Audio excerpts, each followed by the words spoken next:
Roma biletinden herkese merhaba. 2 yılda Roma ve İtalya ile ilgili yaklaşık 120'den fazla video yayınladım ve bana en çok sorulardan bir tanesi de Roma'daki lezzetlerdi. Bugün Roma'da sizin için seçtiğim 5 lezzetin peşine düşeceğim. Başlıyoruz.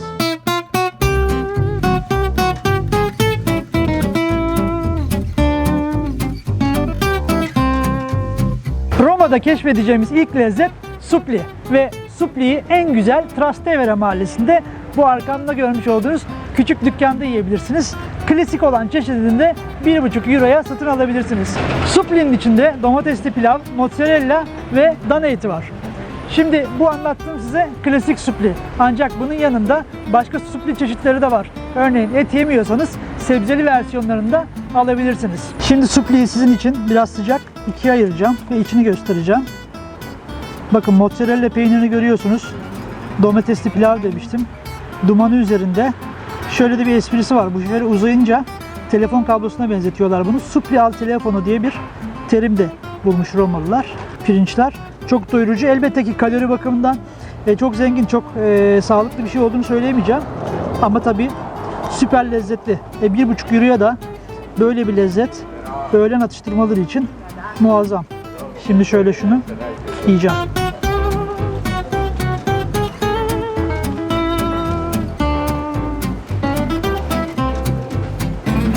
Tadını tarif edeceğim size.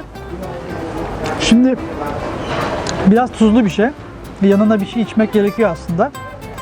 Ve dışı böyle sert, böyle bizim içli köftenin dışı gibi. Dediğim gibi o tuz gerçekten yoğun ama çok lezzetli. Tuzla beraber domatesin tadı da geliyor ağzımıza. Yani 1,5 euroya şahane bir supli. Muazzam.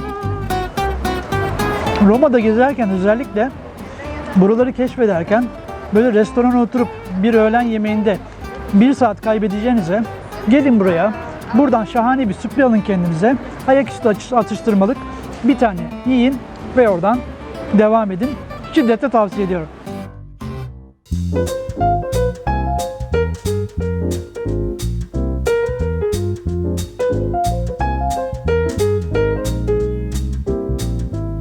Roma'ya geldiğinizde bir Roma klasiği olan Cacio e Pepe makarnasından yemenizi şiddetle tavsiye ediyorum.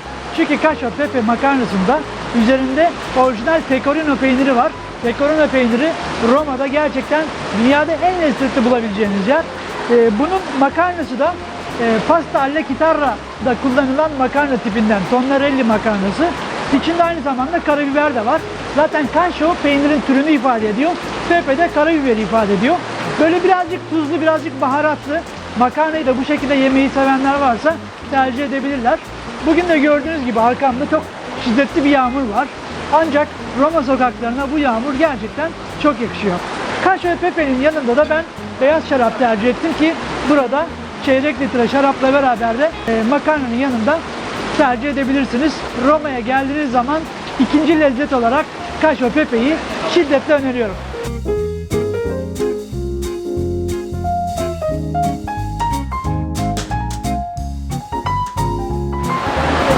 Baharat çok ciddi şekilde hissediliyor. Böyle acıya yakın bir karabiber diyebilirim. Bir de makarna al dente kıvamında, çok pişmemiş. Sağlık açısından da bu şekilde daha iyi olduğu uzmanlar tarafından söyleniyor. Bu makarnada tam bir al dente. Ben yanına beyaz şarap tercih etmiştim. Muazzam bir ikili olmuş.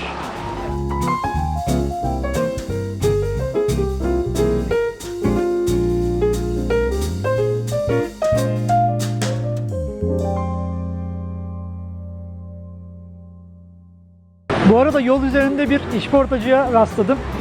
Şimdi tabii bizde insanlar sattıkları ürünü anlatırlar. İşte şöyle güzel, şöyle özellikleri var. Şimdi burada arkadaşlar teknolojik bir çözüm bulmuşlar. Ürünün arkasına televizyon ekranı koyarak, bir monitör koyarak monitörde izah ediyorlar. Reklamcılık ne kadar gelişmiş görüyorsunuz. Teknolojiye uyum sağlamışlar. Paylaşmak istedim.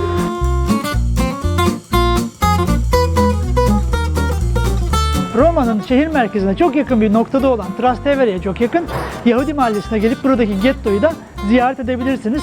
Tabii ki gettoda Müslüman aleminin olduğu gibi burada da domuz eti yenmiyor. Eğer domuz eti tercih etmiyorsanız hemen arkamda gördüğünüz bu hamburgerciden gerçekten şahane etleri olan nefis hamburgerler tadabilirsiniz. Ancak ben buraya hamburger için gelmedim. Birazdan orada olacağız. Nefis enginarların tadına bakacağız. Carciofi alla Romana ve Carciofi alla Giudia diye iki tipi var. Carciofi alla Giudia demek Yahudi usulü, Carciofi demek enginar demek. Birazdan size anlatacağım. Yahudi mahallesine geldik. Devam ediyoruz.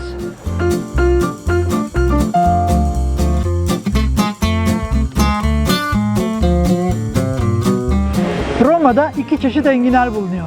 Bir tanesi Carciofi alla Romana, zeytinyağlı versiyonu. Bir tanesi de Carciofi alla Giudia, kızartma versiyonu.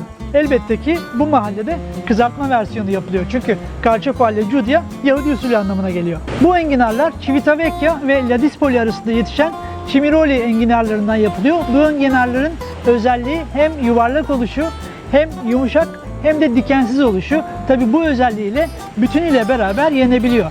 Ben aslında tercihen, elbette ki bu mahallede olduğumuz için kızartma versiyonunu size öneriyorum. Biraz daha sağlıksız zeytinyağlıya oranla, ancak tadı gerçekten nefis.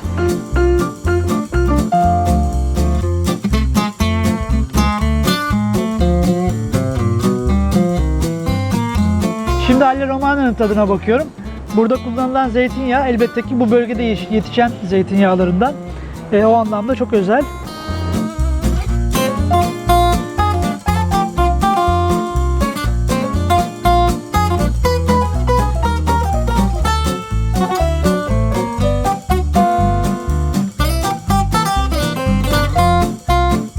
İçinde limon da var, kekik de var. Muazzam bir lezzet.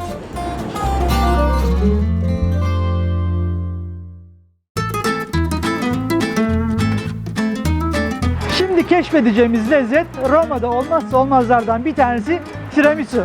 Paola birazdan bize kendi eliyle şahane bir tiramisu yapacak. Roma'ya geldiğinizde Pompi markasıyla karşılaşacaksınız. Aslında Pompi tiramisu anlamında çok ünlü. Ancak benim kendi kişisel deneyimlerime dayanarak söylüyorum. Trastevere'de bu dükkanın önünden geçerseniz mutlaka Paola'ya uğrayıp buradan klasik bir tiramisu yemenizi tavsiye ediyorum. Şimdi nasıl yapıldığını da göreceğiz hep beraber. Giriyoruz. Ciao Paola. Ciao Ahmet. Cosa? Biscotti. Biscotto al caramello. Biscotti al caramello. Giusto bello. Perfetto.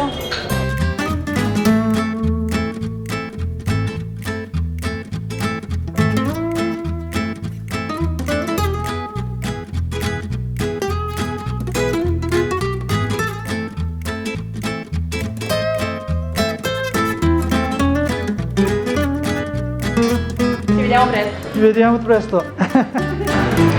Paola'nın yaptığı nefis tiramisu'nun tadına bakıyorum.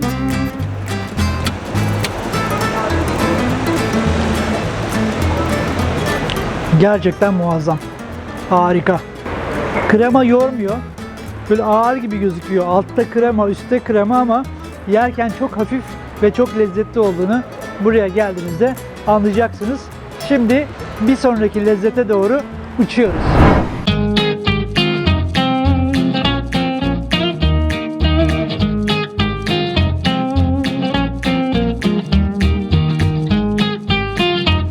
Roma'ya geldiğinizde Campo di Fiore'ye çok yakın olan bu restorana uğramayı ihmal etmeyin. İçeride muazzam balıklar yapıyorlar.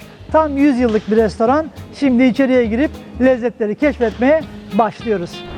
Hemen Campo di Fiore'ye çok yakın bir yer. Açıklama kısmında adresini de görebilirsiniz. Şimdi bu morino balığı, Norveç balığı kızartılıyor ve filetto di baccalo oluyor.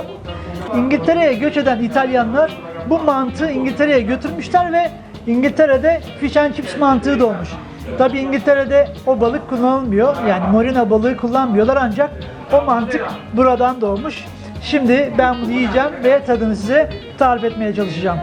Şimdi masaya çatal bıçak gelmedi. Şunları getirdiler. Bunlarla yiyecekmişiz. Şimdi şöyle içine alıyorum. Ama tabii içini göstermek istiyorum size. Şöyle kırayım biraz şöyle. Bakın içinden balık çıktı. Zaten balığın pulları çıktı. Sıcak da. Bakın balık parçasına bakar mısınız, balığın etine? Bu işte morina balığı.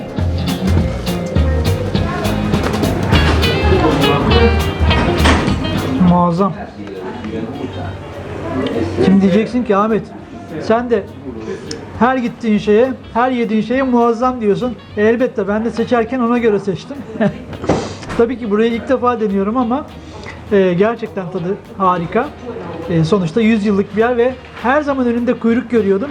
Bugün tesadüf sanıyorum Covid'den dolayı biraz daha sakin. Dışı, hani biz hamur yaparız ya, meşhur, hatta pişi de denir. Dışı onun gibi diyelim. İçinde de balık lezzeti. Balık son derece hafif.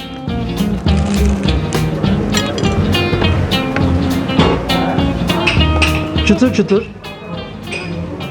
Hafif tuzlu. Muazzam.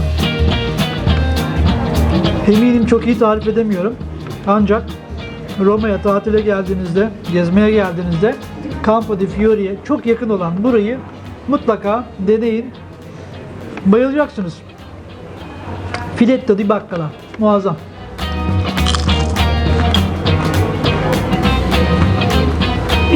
Lo